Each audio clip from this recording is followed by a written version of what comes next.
साईं बेहोश नील, जिसे वह पूकी बाबा कहती है, से आंसू बहाते हुए उसे जगाने की विनती करती है।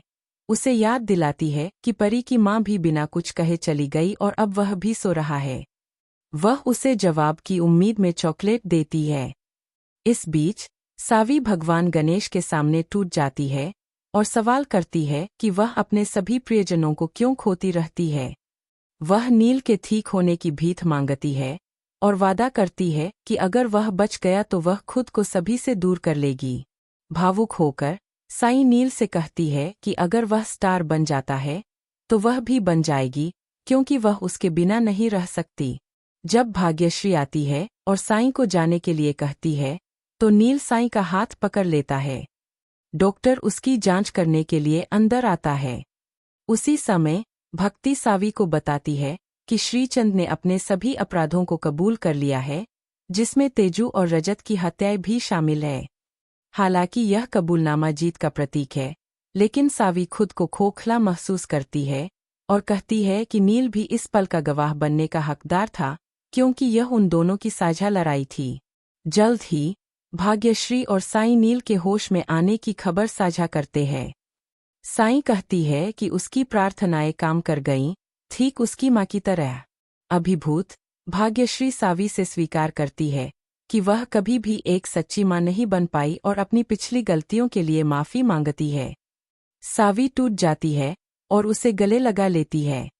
भाग्यश्री फिर रिद्धि और तारा के साथ शहर छोड़ने के अपने फैसले की घोषणा करती है, लेकिन सावी को नील के साथ रहने और नए सिरे से शुरुआत करने के लिए प्रोत्साहित करती है, क्योंकि शहर ने उसे दूसरा मौका दिया है। नील अब पूरी तरह से होश में है, अपने प्रियजनों को प्यार से याद करता है। सावी दूर से देखता है, लेकिन यह मानते हुए कि उसे अब उसकी जरूरत नहीं है, चुपचाप चला जाता है। नील उसे शीशे के माध्यम से जाते हुए देखता है और यादों से अभिभूत हो जाता है।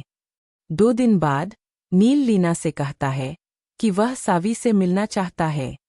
लीना उसे हतोत्साहित करती है, कहती है कि सावी ने शादी को एक औपचारिकता माना और अपने बच्चों के साथ चली गई।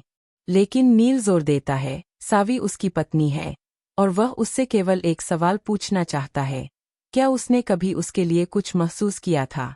बाद में जब सावी मुंबई जाने की तैयारी करती है तो वह रजत की तस्वीर दिखाती है और कहती है कि उनका परिवार आखिरकार पूरा हो गया है।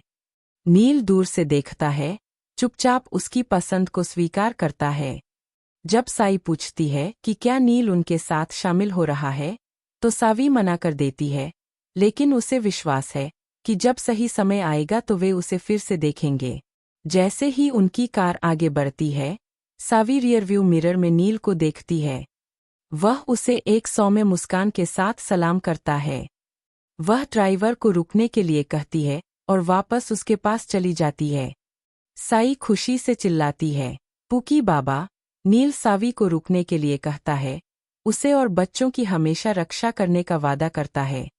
सावी धीरे से मना कर देती है, यह समझाते हुए कि वह आभारी है, उसने अपने दम पर जीना सीख लिया है और अब अपने बच्चों और ठीक होने पर ध्यान केंद्रित करना चाहती है। उसके चुनाव को स्वीकार करते हुए नील एक आखिरी अनुरोध करता है, दोस्त बने रहना। सावी सहमत हो जाती है। वे हाथ मिलाते हैं और एक शांत विदाई साझा करते हैं। जब वह आंखों में आंसू लिए कार की ओर वापस जाती है तो नील पीछे रह जाता है। गाड़ी चलाते हुए सावी अपनी यात्रा और अपने प्रियजनों के बारे में सोचती है, जिन्हें उसने खोया और पाया है। उसके माता पिता ईशाना, रजत और नील। अपनी माँ के शब्दों को याद करते हुए, जब तुम डरे हुए हो तो ये शब्द बोलो। सावी उन्हें धीरे से फुसफुसाती है और मुस्कुराती है। आखिरकार शांति से वह एक नया अध्याय शुरू करती है।